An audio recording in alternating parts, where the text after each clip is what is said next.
Immigration justifies officers' firearm use amid rising risk. And RI pledges lower domestic airfares in October. Okay, stay tuned for details on these and other stories.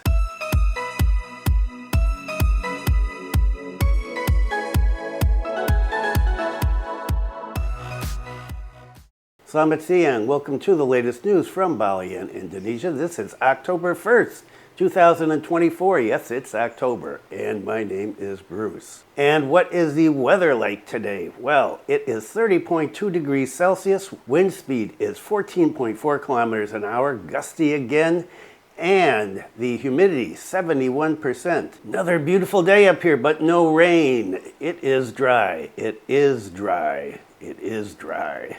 It's been a slow news cycle recently. Not a whole lot. Today I've got a lot of stuff, and a lot of stuff on social media about bad behavior from foreigners and locals, and particularly about people from Sumba. And we're going to have a story on that either today or tomorrow. I'm not sure. We'll see where I can fit it in. And more bizarre videos of foreigners getting on motorbikes and falling into rice paddies and running into people and burning rubber for no reason whatsoever.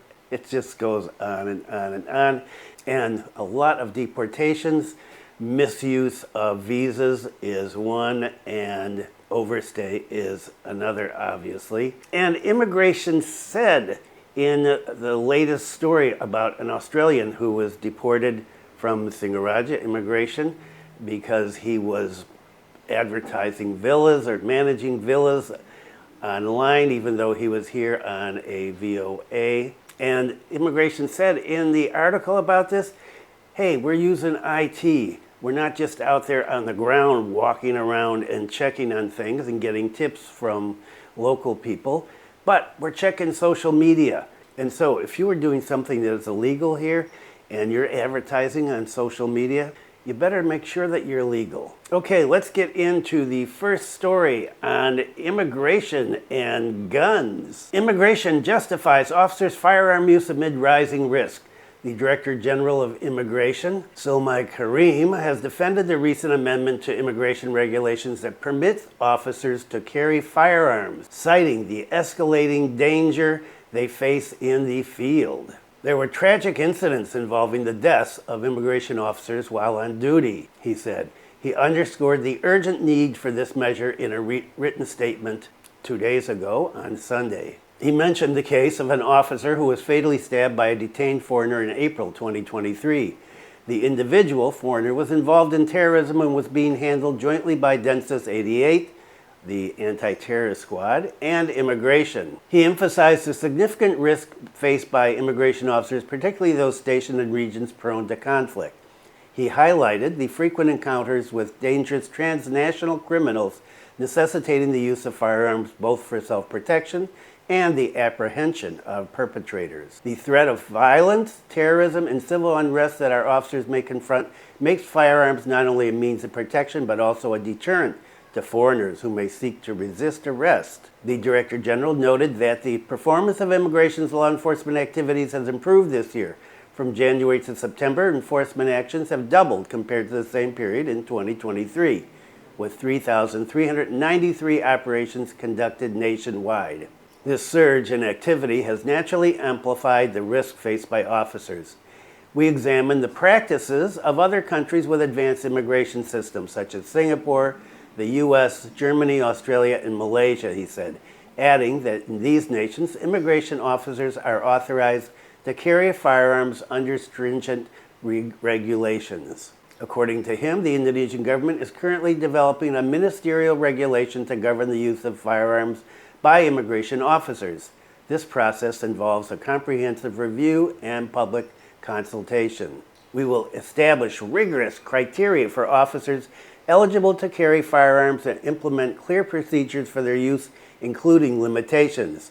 However, the implementation of this policy will await the finalization of the implementing regulations. So don't expect to see the immigration officers carrying weapons when you go into immigration to get a visa or renew a visa, But you may see immigration officers out in the street with weapons. But just a heads up, in case you notice immigration officers, not right now, after this is all implemented, walking around with weapons. And here is something that people have been complaining about for quite a while now: high domestic airfares. RI pledges lower domestic airfares in October. We're here, October.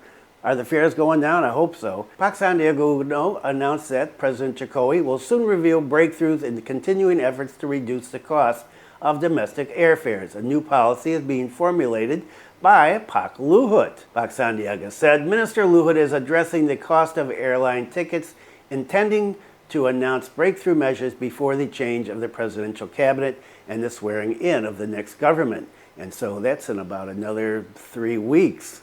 Pak Sandiaga continued, explaining that the means to reduce the cost of domestic airfares include reducing a range of taxes, including the value-added tax applied to the price of air tickets, import taxes for spare parts, and the cost of aviation fuel. Pak Sandiaga said he hoped the reduction of taxes on air tickets, spare parts, and aviation fuel would reduce the cost of air travel by at least 10% beginning this month. Pak Luhut has said that he's had discussions with the CEO of AirAsia, Tony Fernandez, to seek solutions concerning the high cost of aviation fuel. The high cost of aviation fuel is viewed as the dominant component in high air ticket prices in Indonesia. Pak Luhut said he's contacted his deputy to find out why aviation fuel is more expensive in Indonesia than in surrounding areas. It's strange, he said.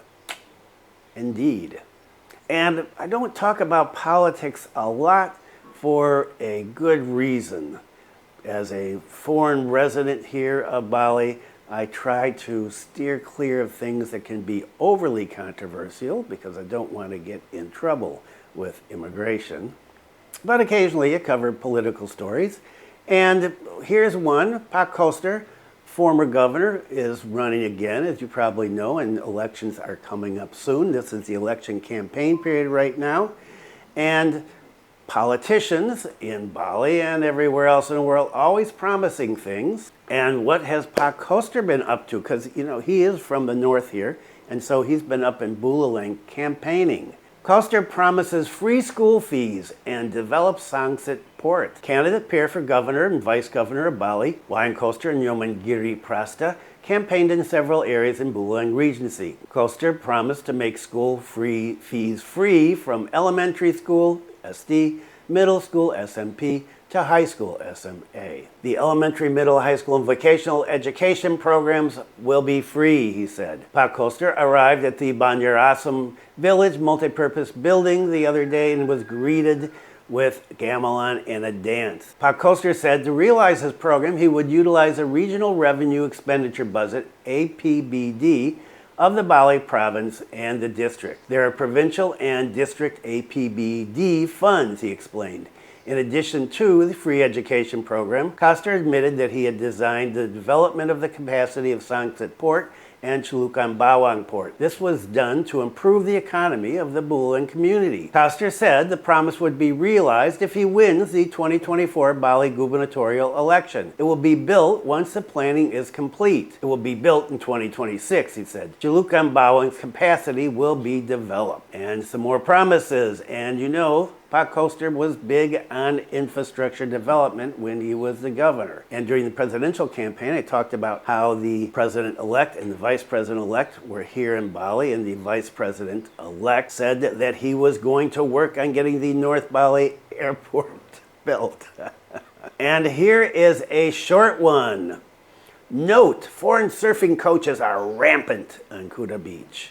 Not only guides, businessmen, prostitutes, buskers, now there are many foreign nationals suspected of being surfing coaches on Kuta Beach. You see the photo. This condition is very sad for the economic life of Balinese people.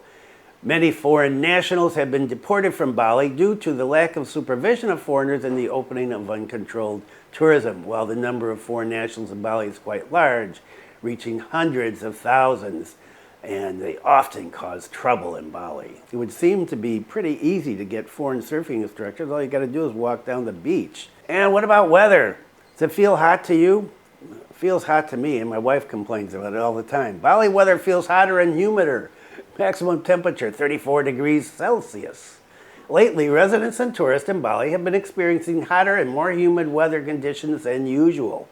According to information from the Center for Meteorology, Climatology, and Geophysics, BBMKG, in Denpasar, this condition is caused by the apparent position of the sun reaching the equator on the 23rd of September, which makes the air temperature feel hotter, especially during the day. In addition, it was assessed that cloud cover in the Bali region tends to be low and the sun's heat is directly received on the surface so that the air feels hot. Right now, the air temperature in Bali is running from between 22 to a maximum of 34 degrees. And here in Kampung Bugis, it rarely gets above 30.5 or so. This condition is temporary, where the cycle of the sun's circulation will continue to shift towards the south and weather conditions will return to normal. It was further revealed that this phenomenon did not indicate that global climate change was affecting the current increase in temperature. The hot phenomenon felt by the community at this time is part of the normal annual cycle. In November, the Bali region is also predicted to enter a transition period from dry season to rainy season, which increases the potential for extreme weather, such as heavy rain accompanied by lightning, strong winds, and high waves. Meanwhile, in hot weather conditions like this, there is an appeal to the public to increase water consumption to prevent dehydration, and to use sunscreen, jackets, and hats when doing activities outside the home. The public is also advised to consume vitamins and fruits to maintain their immune system. Okay, that is it for today. Thanks for viewing. Be kind to someone today. Stay safe, and I will see you next time.